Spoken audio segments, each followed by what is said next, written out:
Welcome to day number 2 of the English Hybrid 1302 Research Project Tutorials. Today I'd like to talk to you on day number 2 further about selecting your critical approach. We have in chapter 48 of our textbook, the X.J. Kennedy textbook literature, we have examples of each of the various forms of literary criticism that you have available to you. You're going to select one of the plays. I know you've already done that.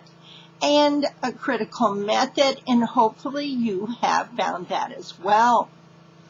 When you look for your sources, you can look for 2 different types of sources.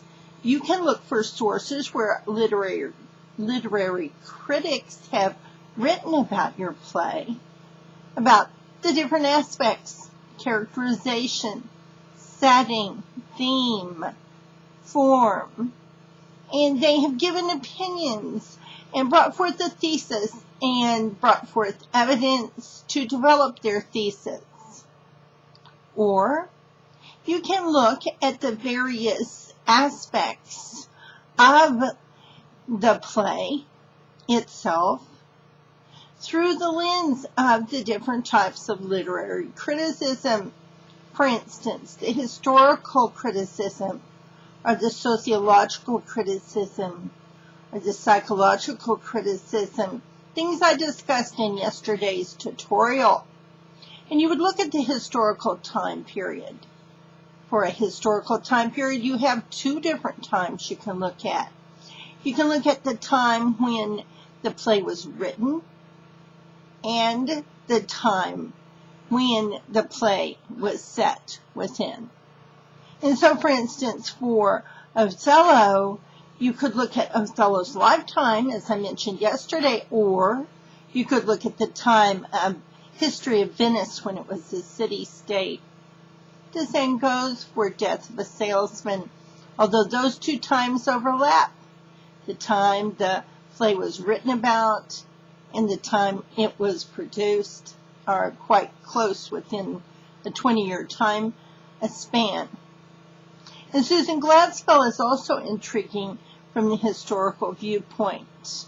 And in that one, you can compare and contrast how audiences approach the play now, after the second wave of feminism, and how they approach this play, this very gendered play, when it was produced, first written and produced. So historically, you can look at different time periods.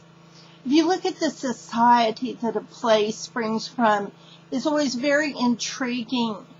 What was going on in the social networks, the context of the play.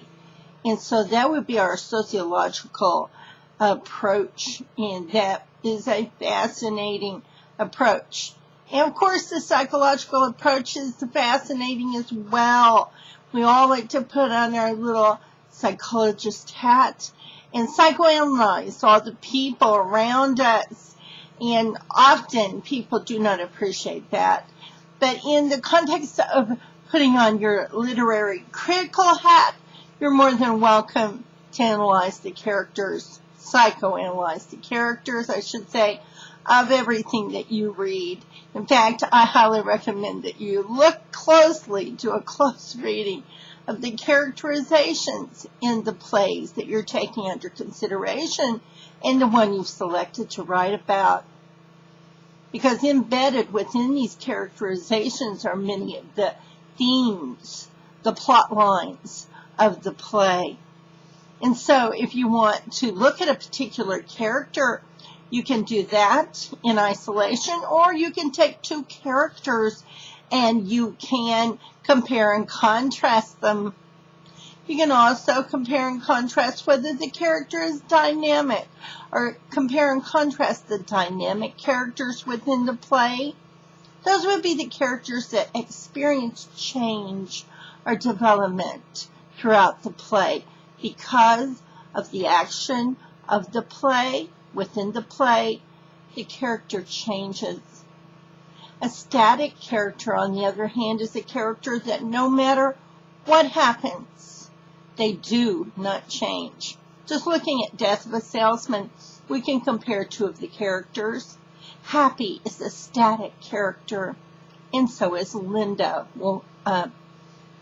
Lohman. Both Happy Lohman and Linda Lohman are, I said, Woman's just about right, but their actual last name is Lohman. But Linda and Hap, they are both very static. Linda loves Willie, and no matter what happens, that is her position. She's sticking to it. Likewise, Happy is a happy-go-lucky guy, and he is not going to change. No matter what happens around him, this is his attitude, and he likewise is sticking to it. I think that Biff is a dynamic character, even though throughout much of the play he acts in the same way. Once he comes to realization that his father is about to kill himself or actively trying to kill himself, and he comes face to face with his past behavior, when he goes to, for instance, ask for money from someone that he was fired, who fired him, and he comes face to face with that reality, I believe he does change. Toward the end of the play, the action of the play has changed him, thus he is a dynamic character. So you can look at those differences, and you could write a psychological paper from that standpoint, looking at the form, a formalist paper as well, hybrid, kind of psychological formalist, where you look at the form used and the psychological state of these characters.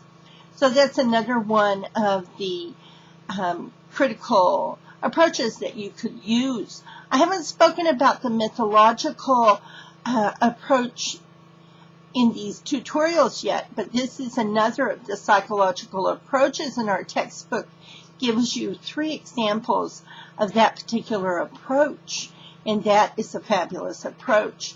The gendered approach is good as well. I don't recommend that students use the deconstruction critical approach. It's somewhat more complicated, and I think for freshmen, you want to pick an approach that is most likely to earn you the grade of A, because we know that in Hybrid English 1302 research project, we need to set a goal, make a plan, and then work toward that plan every single day of March, and I know you're doing that. I want to thank you for listening to these tutorials, and I will be seeing you again tomorrow.